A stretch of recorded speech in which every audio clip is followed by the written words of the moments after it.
Hello everyone, আসসালামু আলাইকুম। নিশ্চয়ই ভালো আছেন, আমিও আপনাদের দোয়ায় মোটামুটি ভালোই আছি।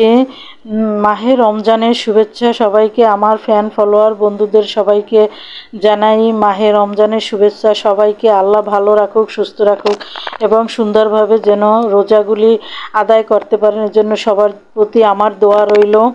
আজকে লং ভিডিও নিয়ে আপনাদের মাঝে আসলাম।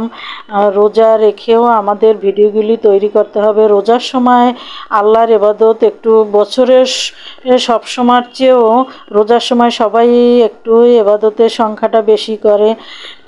তারপর আবার কাজের ঝামেলাও মহিলাদের একটু বেশি থাকে।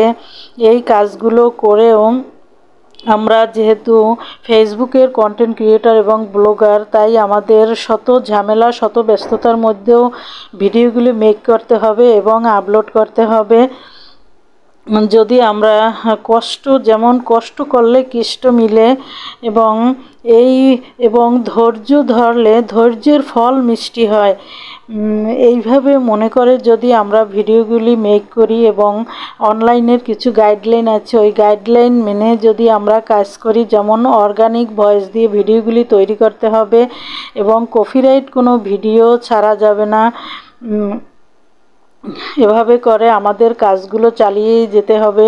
অনলাইন সবসময় খেয়াল রাখবে, আমাদের অন্য কোনো কাজের দিকে খেয়াল রাখবে না, সবসময় খেয়াল রাখবে যে আমরা ভিডিও তৈরি করতেছি কিনা এই দেখে তারপরে আমাদের ভিডিও গ্রো করবে, অডিয়েন্সের কাছে পৌঁছে দেবে। তাই আমাদের যত ঝামেলাই থাকুক, সামাজিক বাধা বিপত্তি অনেক কিছু পেরিয়েও তারপরে ধৈর্য ধরে কষ্ট করে ভিডিওগুলি আমাদের তৈরি করতে হয়।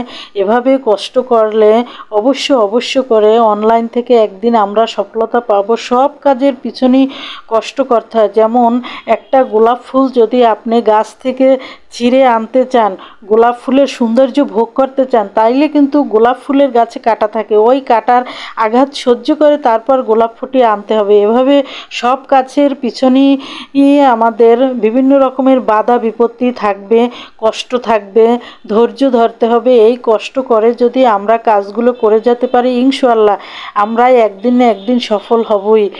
নূতন ইউজার ভাই ও বোনেরা আপনাদের বলতেছি, যারা কাজ করা শুরু করেছেন হাল ছেড়ে দিবেন না, ঠিকভাবে কাজ করবেন। আর একটা গুরুত্বপূর্ণ বিষয় হচ্ছে ভিডিওগুলি খেয়াল রাখবেন করার সময় যেন বাহিরের নয়েজ না আসে, মানে বাড়তি কোনো শব্দ না আসে। ভিডিওটি হতে হবে নিট অ্যান্ড ক্লিন এবং ভিডিওর ব্যাকগ্রাউন্ড অনেক সুন্দর হতে হবে এবং ভিডিওর কোয়ালিটি অনেক সুন্দর হতে হবে, মানুষ দেখে যেন আপনাকে পছন্দ করে। তাইলে অনলাইন অডিয়েন্সের কাছে ভিডিওগুলি আমাদের পৌঁছে দেবে। ধন্যবাদ।